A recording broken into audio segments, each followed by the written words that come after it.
The quaint little gift shop was a hive of activity, its narrow aisles teeming with last-minute shoppers.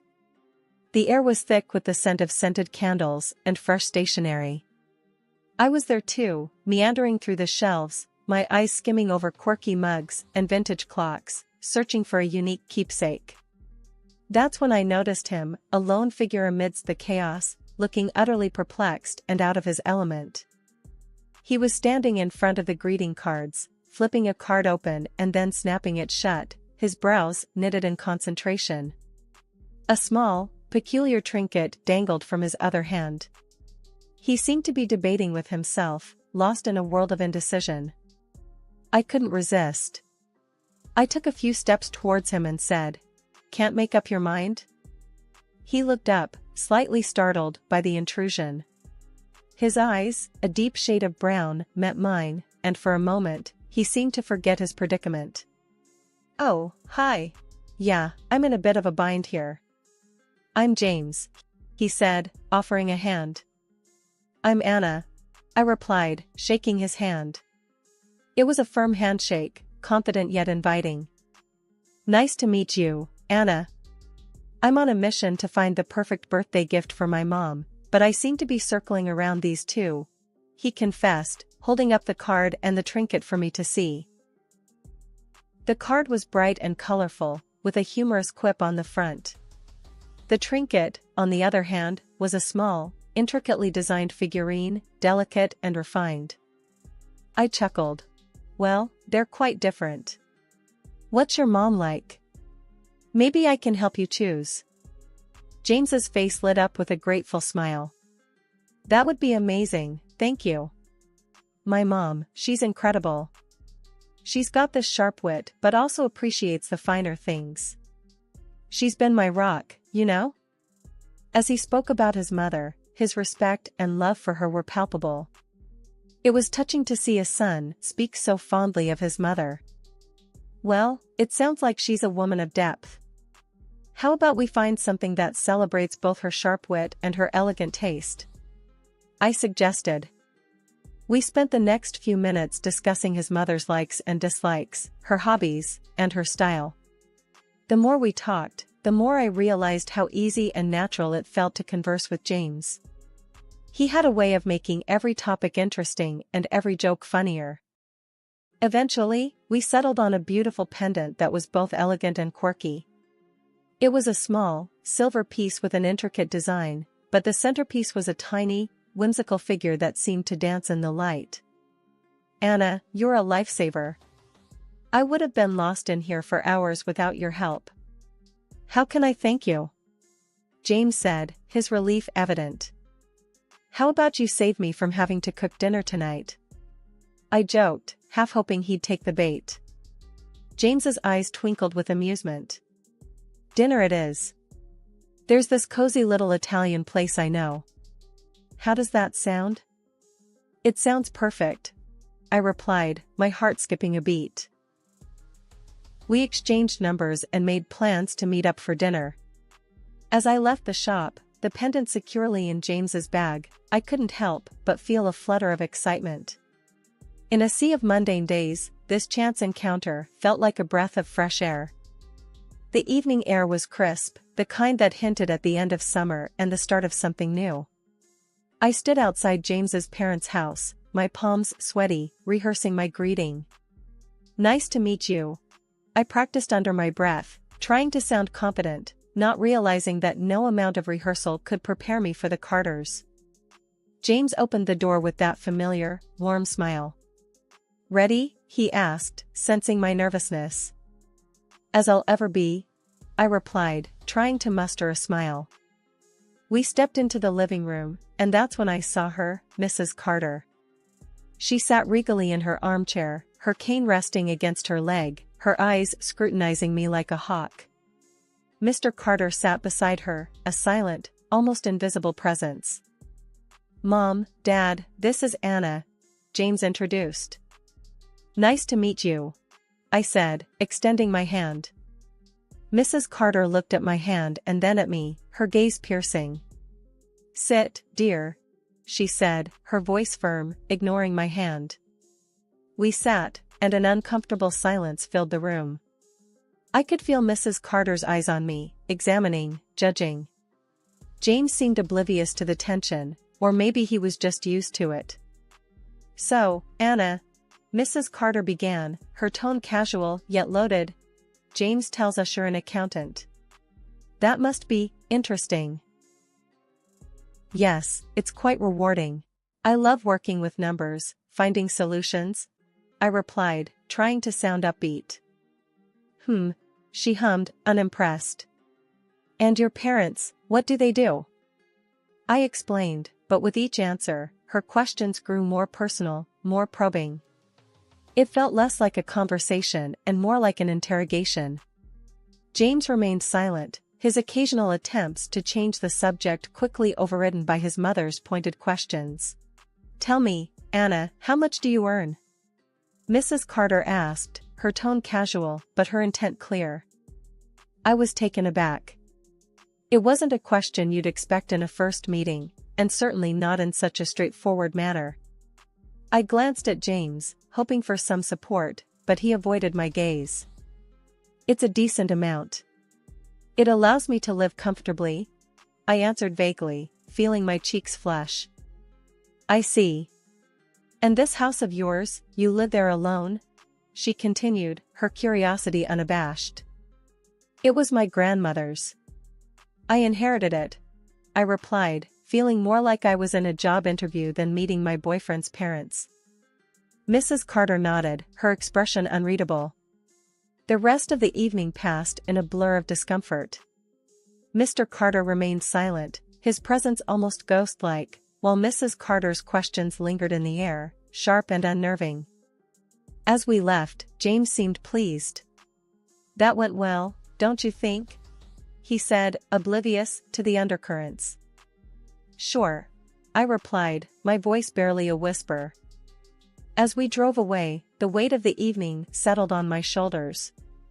Mrs. Carter's intense scrutiny and pointed questions lingered in my mind, a stark contrast to the warmth and ease I felt with James. James and we were in love, sure, but marriage wasn't on my immediate bingo card. Yet, there we were, standing in my living room, the same one I grew up in, talking about forever. "Anna, I know it's soon, but I feel it, you know?" "Why wait?" James said, his eyes full of that earnestness that first drew me to him. I hesitated, the image of Mrs. Carter's scrutinizing gaze flashing in my mind. "James, your mom, that dinner was intense. Are you sure we're ready for this step?" He took my hands in his, a comforting warmth spreading through me. "Anna, I love you. And yeah, my mom can be a bit much, but don't worry, we'll handle it together. You and me, okay?" His words were a balm, soothing away the doubts. "Okay," I whispered, the word a leap of faith. We decided on a simple ceremony. No grand gestures, no elaborate fanfare, just an intimate gathering of close friends and family. It felt right, true to who we were. But as the day approached, the butterflies in my stomach weren't just from bridal jitters. The wedding was beautiful, a small affair in my backyard. The same trees that witnessed my childhood games now stood witness to my vows. But amidst the joy, there was an undercurrent of tension, an unspoken question hanging in the air: how would the Carters fit into this new picture we were painting? James sensed it, I could tell. As we danced, his hand on my waist, mine on his shoulder, he leaned in. "Don't worry, love. We'll make it work. You, me, and yes, even my parents." I smiled, a mix of hope and apprehension. "Promise?" "Promise," he affirmed, sealing it with a kiss.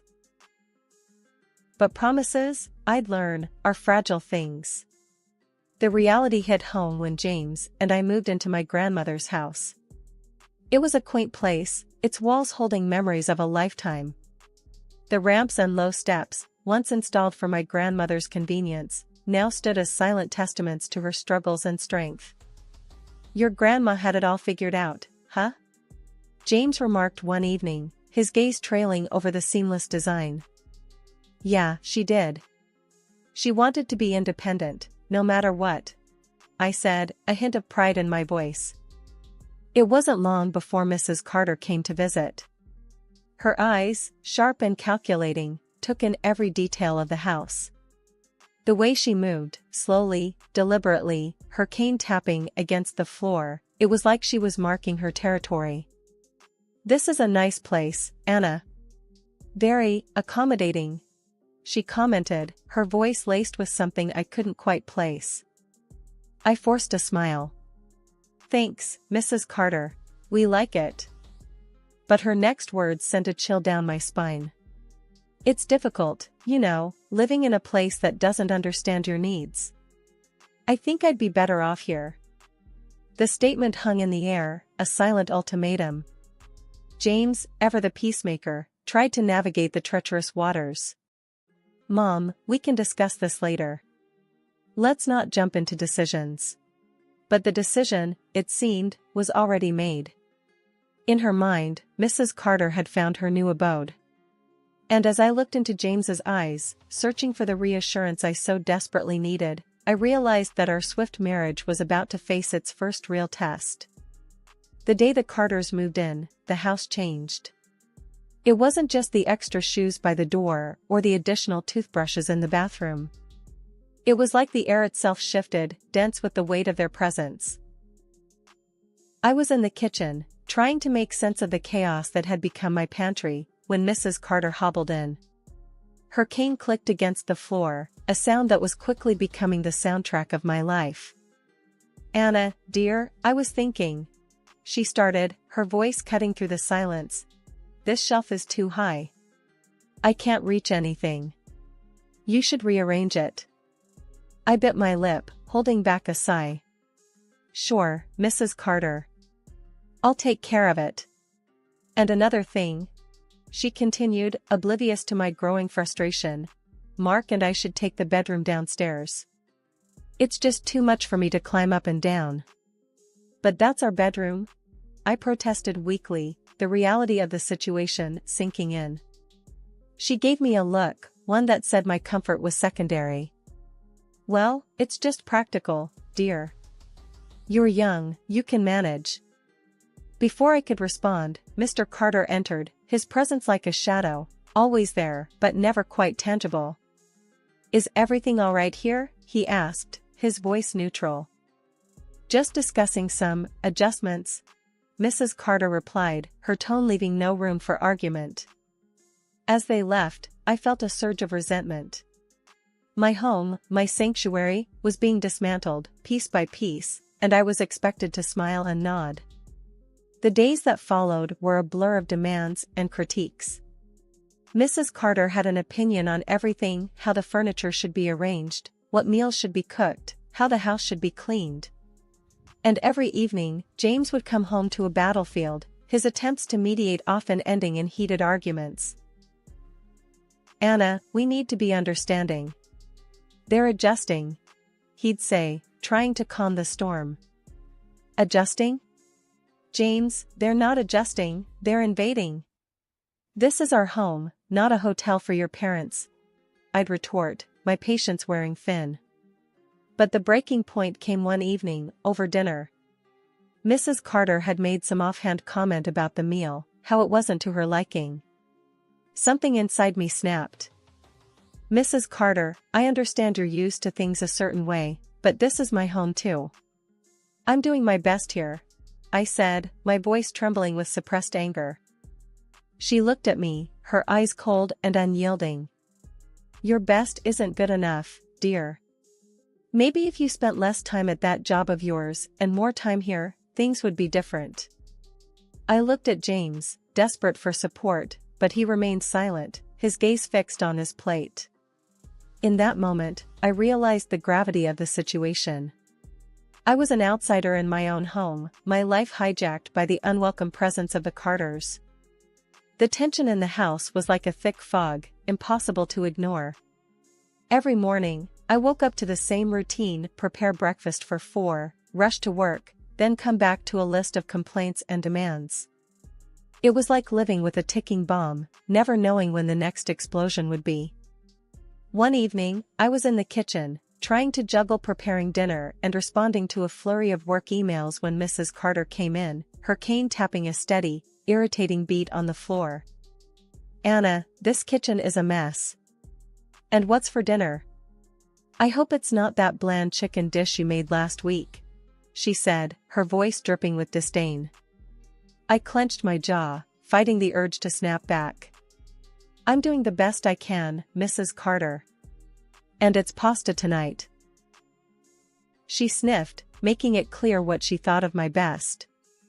"You know, if you weren't so tied up with that job of yours, maybe you'd manage the house better." That was it. The final straw. I turned to face her, my hands trembling with frustration. "Mrs. Carter, I'm working this job to support us. And I'm also trying to manage the house. I'm only one person. I can't do everything." Her eyes narrowed. "Well, maybe you should consider working from home then. That way, you can keep an eye on the house and still do your job." I was flabbergasted. Work from home? Just so I could clean up after them and cook on demand? The thought was suffocating. "James and I have been talking, and we think it's the best solution," she continued, as if reading from a script. I felt a surge of anger. "You've been talking? And what about me?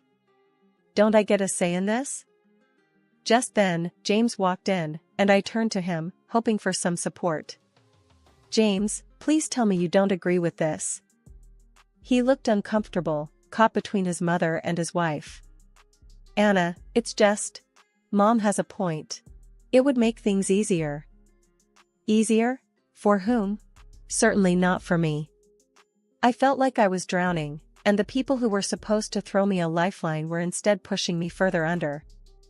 "James, this is not about making things easier. It's about respect and boundaries. Your parents moved into my house, and now they're trying to dictate how I live and work. This is not okay," I said, my voice rising with every word. Mrs. Carter interjected, her tone patronizing.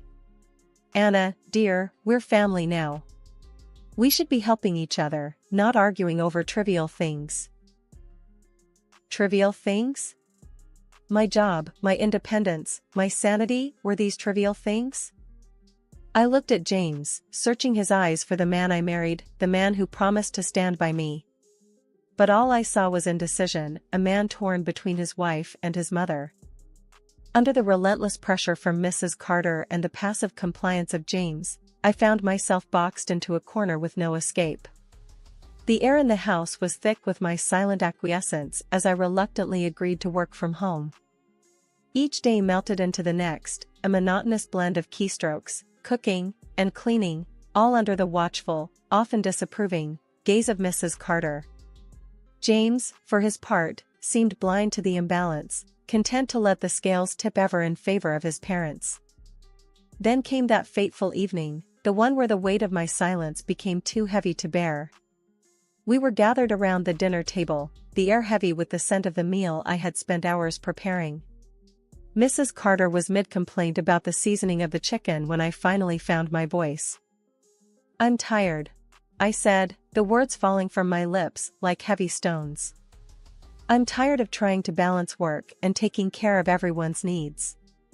Maybe it's time we considered living separately."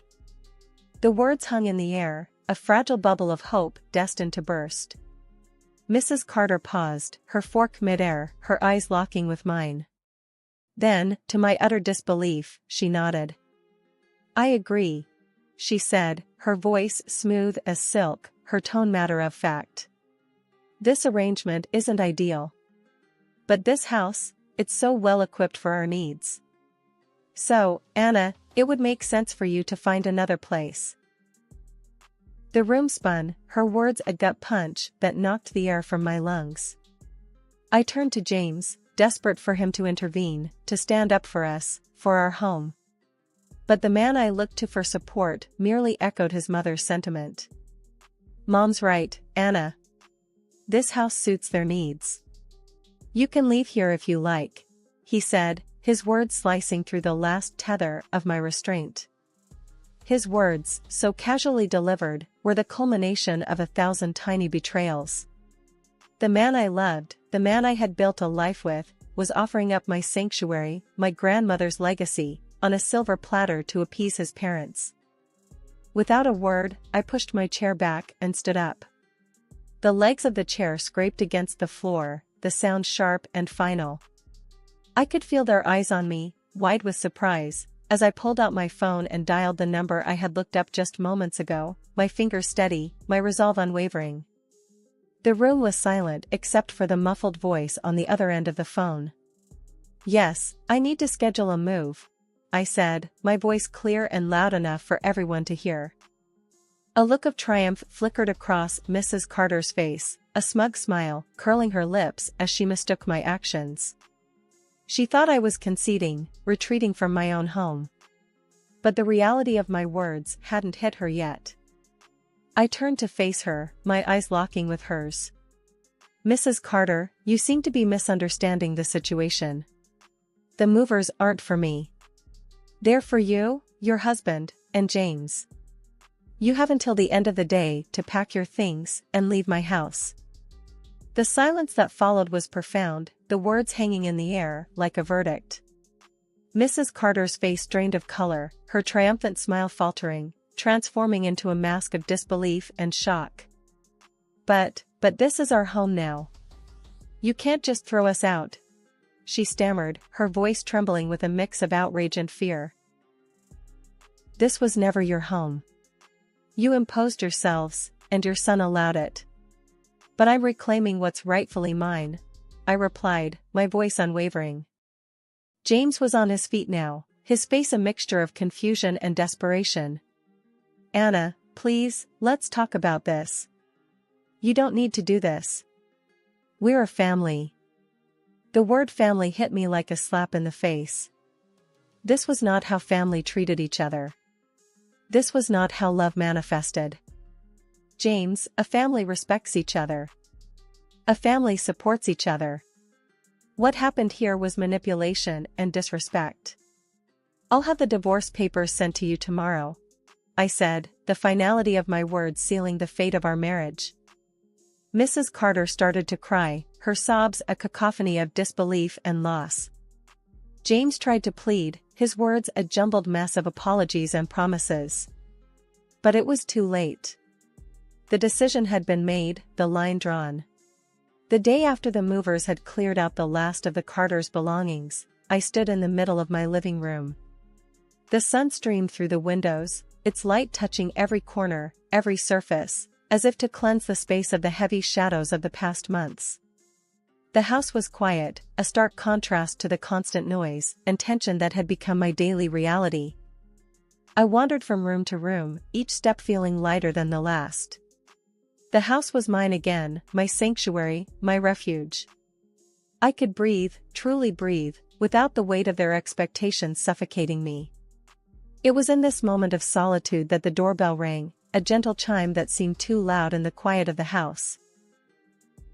I opened the door to find my friend Sarah standing there, a warm smile on her face and a casserole dish in her hands. "Heard you might need some company and comfort food," she said, stepping inside. We made our way to the kitchen, the aroma of the casserole filling the space, a scent of normalcy, of home. As we sat down at the table, Sarah reached for my hand, her touch grounding. "So, what now?" she asked, her voice soft but curious. I took a deep breath, the future a blank canvas before me. "Now, I start over. I rebuild, on my terms. It's daunting, sure, but also liberating." Sarah nodded, her eyes reflecting understanding and support. "You know, sometimes the best beginnings come from the hardest endings. You've got this, Anna. You're stronger than you think." Her words resonated, a gentle reminder of the resilience that had carried me through the storm. "I guess it's time to find out what I'm really made of," I said, a tentative smile on my lips. The conversation flowed, the comfort of old friendship wrapping around me like a warm blanket. We talked about everything and nothing, the laughter and chatter a balm to my weary soul. And as the sun dipped below the horizon, painting the sky in hues of orange and pink, I realized that this was more than just a new beginning. It was a chance to rediscover myself, to redefine my boundaries, to live my life unapologetically.